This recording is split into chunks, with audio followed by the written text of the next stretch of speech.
I'm assuming this actually has audio. Hey guys, it is August 16th of 2015, and 10 days ago, on August 6th, marked 1 year of testosterone for me, hormone replacement therapy. So that is a pretty big milestone, and I figured I should do a video. I had hoped to kind of do it a little more on time, but this has been a very busy month for me so far. I'm finally hitting like the downswing of like little break before I go back to school and all that stuff. So I have a little time to put this together today, and let's get started on the talking part. So in terms of physical changes and stuff since the last video, I haven't really noticed anything in particular that stood out. Um, I mean, I've kind of continued to work out and have a little more muscle mass for it, but it's not really notable. No extra body hair or anything like that. Facial hair has been the same, all that stuff. So not really much to talk about in that department. The only thing of note in relation to hormones, has been this week. I was like so busy that, I usually do my shots on Wednesdays, and so Wednesday rolled around and I realized I didn't have like anything to sanitize with, and so I didn't do it that day. I figured I'd pick it up and do it Thursday, and then Thursday I just totally forgot, and then like Friday I was like super cranky in the morning and all that stuff. I mean, I had like been cranky by the end of Thursday, and I thought it was just because I'd been having like a super busy, stressful week and not sleeping enough and not eating well and all that stuff. But I realized Friday morning that, oh my gosh, I haven't done my shot, and I've never gone this long without doing my shot in time. And so like I did it like first thing Friday morning as soon as I noticed that, and like it actually definitely did. My mood did get better from there. Like, I don't know if it was just like knowing it was done and I'd like caught up on something, or like if it was actually like the hormones getting back into flux. Because I know that people that don't do weekly shots, that do every other week, definitely have like a mood dip in between, and that's what weekly shots are supposed to help prevent. Um, is the mood dip around shot time. So pretty sure that was a thing of that. So make sure you stay on schedule with your shots if you ever do hormone therapy. Sorry, I'm doing this downstairs. There's going to be dogs barking. So another thing related to actual like physical prospects of transition. Um, so last video I had talked about going for a consultation for top surgery, and I did go to the consultation, and Dr. Costas was wonderful, and all the pictures he showed me looked great, and like he just put me really at ease, and everything went well, and we had everything figured out. And then it turned out that the insurance Health New England only covers Western Massachusetts and their surrounding areas, and Dr. Costas is out in Concord, which is like Eastern Massachusetts, very much Eastern Massachusetts. So Health New England was like they called the insurance for me like while I was there to try and like save a step for me and be really nice, and like, but since they're out of network, my insurance would not cover it. And I did bring this up in therapy the other day, and my therapist was trying to like provide other options. And like there is one top surgeon that's like in the area, but she's much better at like the keyhole surgeries, and I definitely need the double incision surgery. The keyhole surgery would be they cut around like the nipple area and just take out um, the tissue and stuff through there, but I have way too much tissue to be removed. And so that's when they do the double incisions, which is the cut that goes like underneath where your pectoral muscles are. So since I need that, I don't want to go to a surgeon that doesn't have really great reviews or results for that particular kind of surgery, because I want it done right when I do go. So there's a chance I might be able to get a request in for the insurance to cover an out-of-network thing. And my mom is aware of this and actually might even be going ahead to work on this with me, which would be really great to have the help, because I have so much going on right now. But I do want to get this done. It would make my life just so much more comfortable if I could get it done. So we're gonna see. That's continues to be a work in progress, and I'll see if I get it figured out. Um, so on the more social side of transition stuff, I finished out the spring session with work. I've gone through the summer now. Um, Summer kids, like the way that the summer works for mad science is we have these like day kind of day camp sort of things. We call them activity weeks. Because like Massachusetts has like laws about what makes a camp. So we have to call it an activity week since we don't have like some sort of staying overnight component, I think is what it is. I have no idea.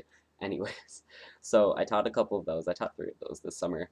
And for the most part, the kids were pretty good about the gender thing. Two of the groups, I had kids actually ask if I was a boy or a girl.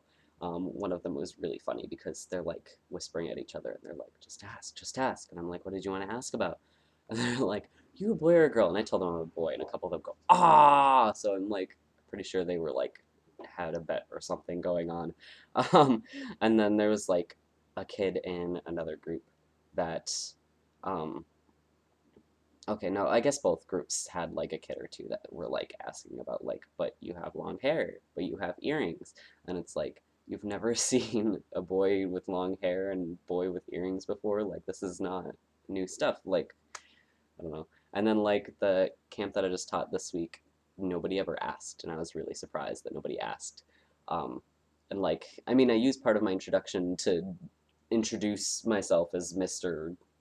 my mad science name, because I start with like, oh, I'm Professor Motion, but you can call me Mr. Motion, because it's shorter, and so like I usually don't get questions or anything at that point. And I don't know if it like flies over their heads most of the time, but anyways, so like most of the kids actually like seem to be on the boy page with no question. My last camp this week, um, which is great. And I actually like one of the kids asked if I had a girlfriend, and I was like, nope. And like I'm sitting here with this ring from my boyfriend around my neck, and like follow up questions. I was like, all right, that's good. Um, and I thought it was funny because I know she's from like a really queer town.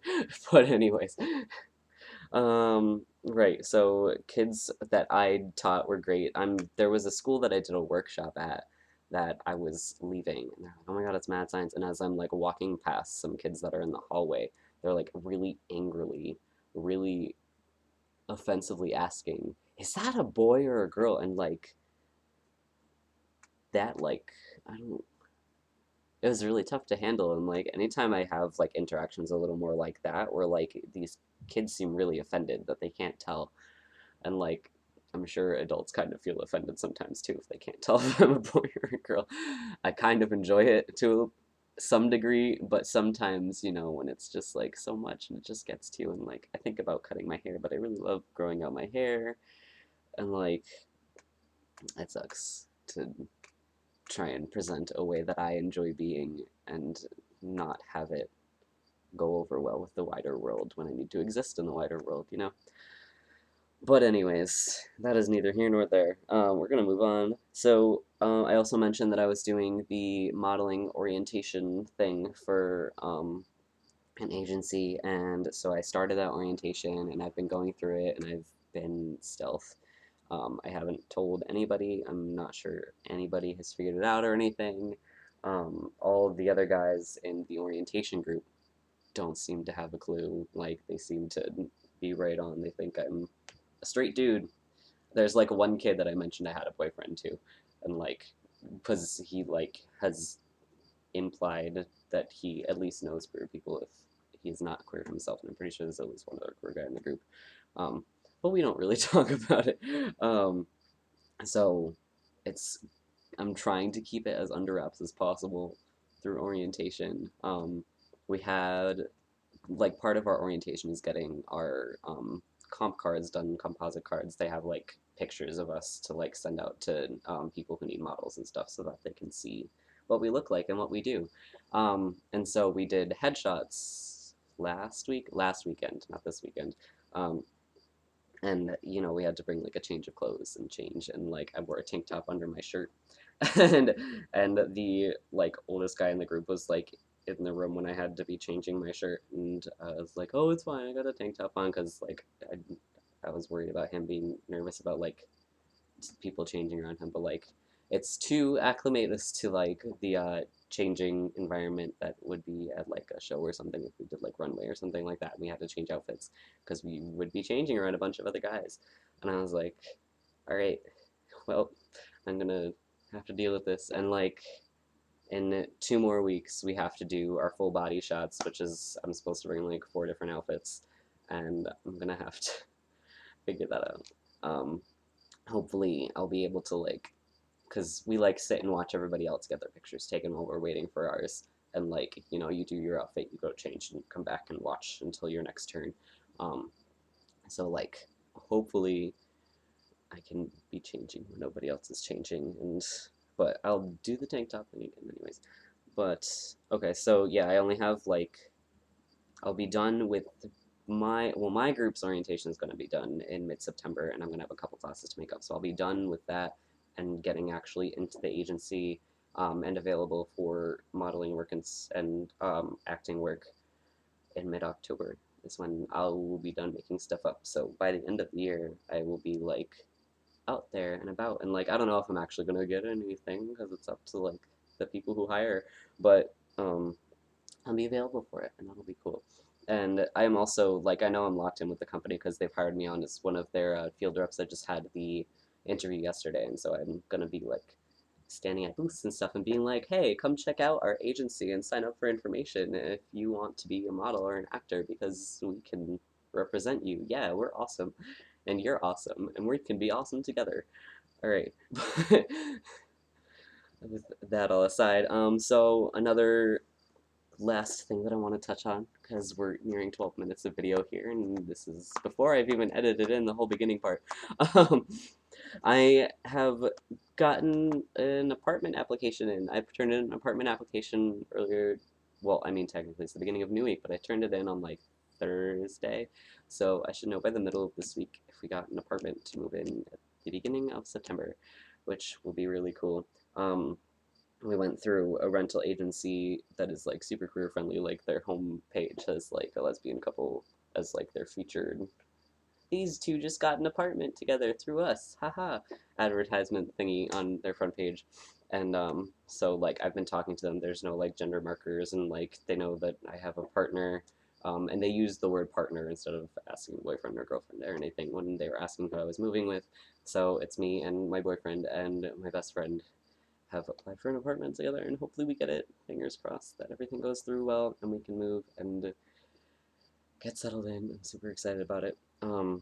We get to meet the landlord soon, and we have to bring my boyfriend's puppy up to meet him too, because he wants to meet the dog before the dog moves in, which will be interesting to figure out since it's gonna have to come all the way up from Rhode Island. But anyways, so that's all that. I'm at 13 minutes on this video, and I want to add another thing at the beginning. Um, so I wanted to say I like looked at my videos because I watched the last one to double check where I left off and stuff. And thank you so much for like all the views that I've been getting on my videos. My last video got like over 200 views, which is a new record for me. Um, Future videos are probably going to be focusing um, on any surgery updates and probably a little more of like the life updates, whatever, if people actually care to know about that stuff.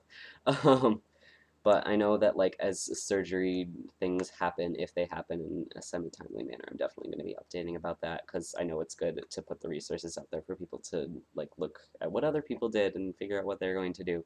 Um, and as anything else goes on, I will update on that, and I might continue like the vlogging about my life because sometimes it's kind of nice to just talk to the camera for a little while. So yeah, that's about 1 year on T, a little extra, and that's all I have on my little list to read off. So I'm gonna sign off now instead of continuing to ramble. So have a good one. See ya.